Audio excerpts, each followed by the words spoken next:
नमस्कार सर्वांना, Rupali delicious kitchen मध्ये आपलं स्वागत आहे। आज आपण उन्हाळ्यात तोंडाची चव वाढवणाऱ्या अशा दोन चटण्या बघणार आहोत। एक शेंगदाण्याची चटणी आणि एक खोबऱ्याची चटणी।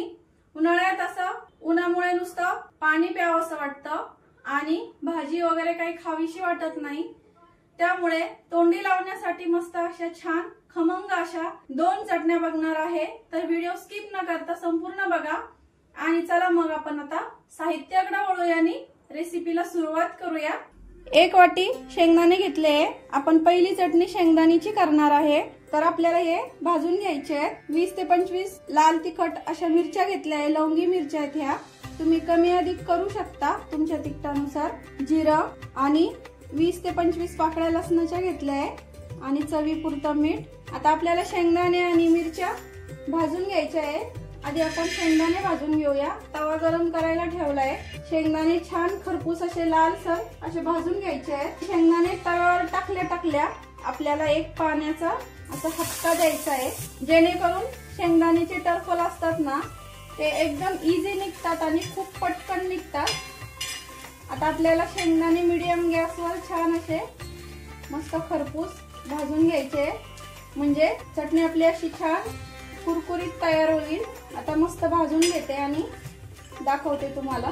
शेंगदाणे आपले आता छान भाजले आहेत। आता काढून आणि बघू शकता भाजता भाजता टरफल निघायला लागली शेंगदाण्याची। ही ट्रिक नक्की ट्राय करा तुम्ही, खूप इझिली शेंगदाण्याचे टरफल निघतात। हे बघा, भाजता भाजता शेंगदाण्याचे टरफल निघतात अशाने। आता मी हे काढून घेते। आता शेंगदाणे काढून घेतले आणि बघू शकते बघा असे पूर्ण टरफल निघतात। एकदम थंड होऊ द्यायचे आहेत आणि शेंगदाणे थंड झाले की याचे टरफल काढून घेते मी आणि दाखवते। हे बघा एकदम इझिली निघतात। आता आपण मिरच्या भाजून घेऊया, शेंगदाणे थंड होत आहेत तोपर्यंत। गॅस बंद करते मी। 1 चमचा भरून आपल्याला मिरच्या भाजायला टाकले की लगेच जिरं पण टाकून घ्यायचंय आणि आपला छोटा टीस्पून असतो ते अर्धा चमचा इथं तेल टाकून घेणार आहे, जेणेकरून भाजताना मिरच्यांचा असा ठसका उधळणार नाही, मिरच्या छान भाजल्याच जातील। गॅस बंद करायचा आणि मगच मिरची भाजायला घ्यायची। मिरची आणि जिरं आपलं आता छान भाजून झालंय, बघू शकता। आता हे पण काढून घेते। आता मिरच्या काढून घेतल्या। आता गरम तव्यावर आपल्याला थोडासा लसूण गरम करून घ्यायचा आहे। गरम तव्यावर बरोबर शेकून निघतो लसूण आणि पूर्ण असं सोलून घ्यायचा नाहीये, थोडेसे त्याला साल ठेवायचे लसणाचे, त्याने खूप छान टेस्ट येते। आता लसूण पण काढून घेते। आता हे साहित्य थंड होऊ द्यायचं आहे आपल्याला। मिरच्या थंड होईपर्यंत मी शेंगदाण्याची साल पण काढून घेते। मिरची, लसूण आणि जिरं आधी वाटून घ्यायचंय आपल्याला मिक्सर मध्ये, तुम्ही कुटून पण घेऊ शकता खलबत्त्यामध्ये। आणि या प्रकारे असं सर्व शेंगदाण्याची साल मी काढून घेतले। मिरची अशी बारीक करून घ्यायची आधी आणि आता आपण यामध्ये शेंगदाणे टाकणार आहे आणि ओबडधोबडच करायचे आता शेंगदाणे, म्हणजे आपली चटणी अशी कुरकुरीत लागते खाताना। मिक्सर असं चालू बंद करून अशी क्रश करून घ्यायची आहे। तव्यावर थोडस अर्धी पळी तेल टाकायचंय आपल्याला आणि मिक्सरला जी फिरून घेतलेली चटणी आहे ती टाकून घेणार आहे आपण आणि त्यामध्ये चवीपुरतं मीठ। गॅस कमी ठेवायचा आहे आणि 2 मिनिटांसाठी ही छान आपल्याला परतून घ्यायची आहे। कमी गॅसवरच परता, नाहीतर करपू शकते चटणी अशी। नंतर परतून घेतल्यामुळे थोडाफार जो कच्चेपणा राहिलेला असतो चटणीचा तो यामध्ये दूर होतो आणि ही चटणी 2 ते 3 महिने अगदी आरामात टिकते असं केल्यामुळे। आता आपण चटणी काढून घेऊया एका बाउल मध्ये। ही चटणी साठवून ठेवण्यासाठी तयार आहे। इथं दुसरी चटणीचा प्रकार बघणार आहोत आपण आता, खोबऱ्याची चटणी। तर इथं मी 1 वाटी भरून खोबरं घेतलंय।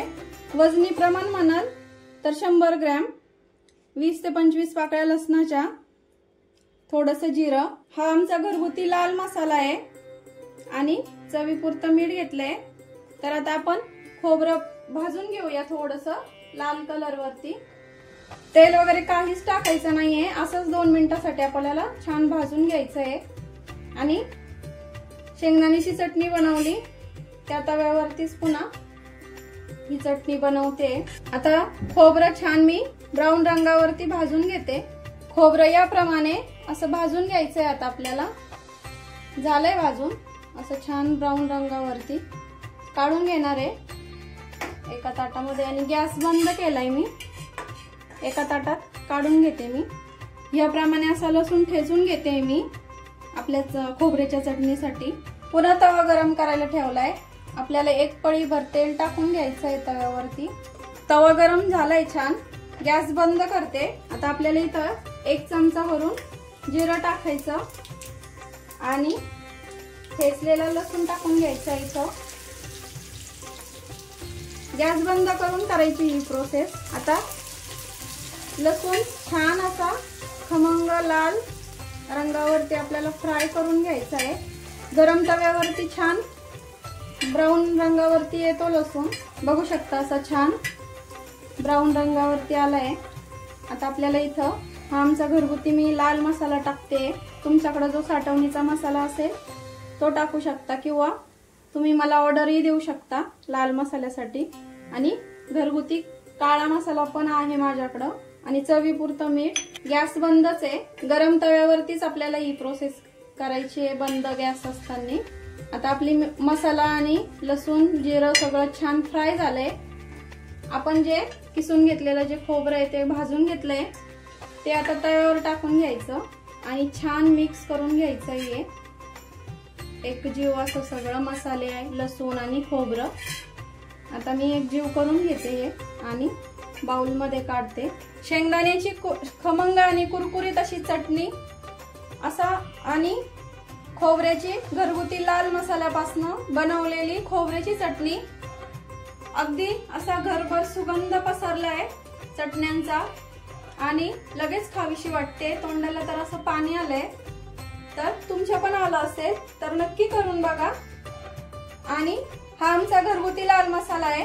घरगुती लाल मसाल्यापासून चटणी बनवली आहे आणि हा आमचा घरगुती रुपाली मसाले नाशिक स्पेशल काळा मसाला आहे।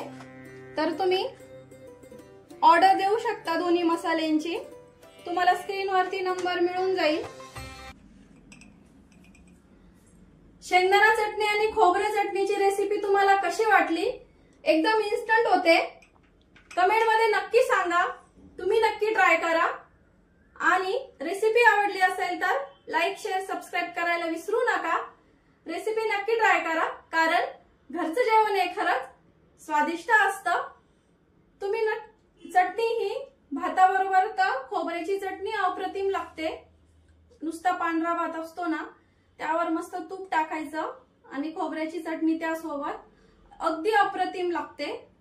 तर अशाच नवीन छान छान रेसिपी सोबत पुन्हा भेटूया। तोपर्यंत बाय बाय।